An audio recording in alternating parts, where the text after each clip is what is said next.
गर्मियों के दिन थे। शाम के समय एक बत्तख झील के पास ही पेड़ के नीचे अपने अंडे देने के लिए अच्छी जगह ढूंढी थी। उसने वहां पर 5 अंडे दिए।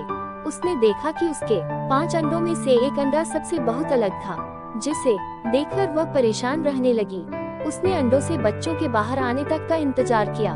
फिर एक सुबह उसके 4 अंडों में से उसके 4 नन्हे बच्चे बाहर आ गए।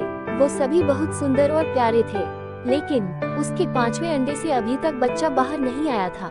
बत्तख ने कहा कि यह 5वें अंडे का बच्चा उसका सबसे सुंदर बच्चा होगा, तभी वह बाहर आने में इतना ज्यादा समय ले रहे हैं। एक सुबह वह 5वां अंडा भी फूट गया। उसमें से एक बदसूरत बत्तख का बच्चा निकला। बत्तख का ये बच्चे अपने बाकी के चारों भाई बहनों से बहुत बड़ा और बदसूरत था। ये देखकर बत्तख माँ बहुत उदास हो गई। उसे उम्मीद थी कि शायद कुछ दिनों बाद वह बदसूरत बत्तख भी अपने भाई बहनों की तरह सुंदर हो जाएगा। कई दिन बीत जाने के बाद भी वो बत्तख बदसूरत ही रहा। बदसूरत होने की वजह से उसके सारे भाई बहन उसका मजाक भी उड़ाते थे और कोई भी उसके साथ नहीं खेलता था। वह बदसूरत बत्तख का बच्चा बहुत उदास रहने लगा। एक दिन झील में अपनी परछाई देखते हुए वह बदसूरत बत्तख का बच्चा सोचने लगा कि अगर उसने अपने परिवार को छोड़ दिया तो वो सारे बहुत खुश हो जाएं। वह किसी दूसरे जंगल में चला जाएगा। यही सोचकर वह किसी घने जंगल में चला गया। जल्द ही सर्दियों के दिन आ गए। हर तरफ बर्फ की बारिश हो रही थी। बदसूरत बत्तख के बच्चे को ठंड लग रही थी। उसके वहां से वह एक बत्तख के परिवार के पास गया।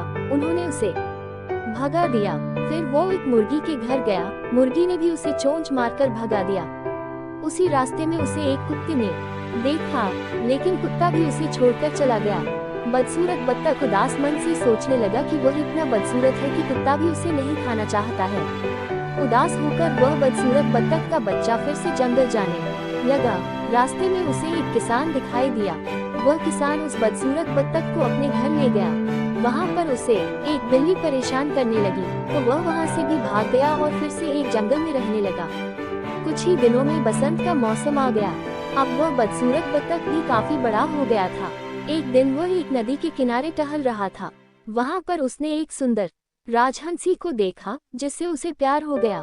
लेकिन फिर उसे लगा कि वह एक बदसूरत बत्तख है, इसलिए उसे वह राजहंसी कभी नहीं मिलेगी। शर्म से उसने अपना सिर झुका लिया।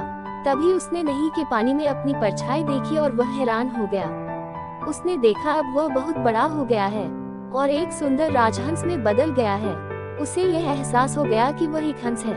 तभी अपने बाकी के बत्तख भाई बहनों से काफी अलग था। जल्द ही उस बदसूरत बत्तख से राजहंस बने उस हंस ने हंसनी से शादी कर ली और दोनों खुशी खुशी रहने लगे। कहानी से सीख, सही समय आने पर हर कोई अपनी सही पहचान कर सकता है, तभी वह अपने गुणों को पहचान कर अपने दुखों को दूर कर सकता है।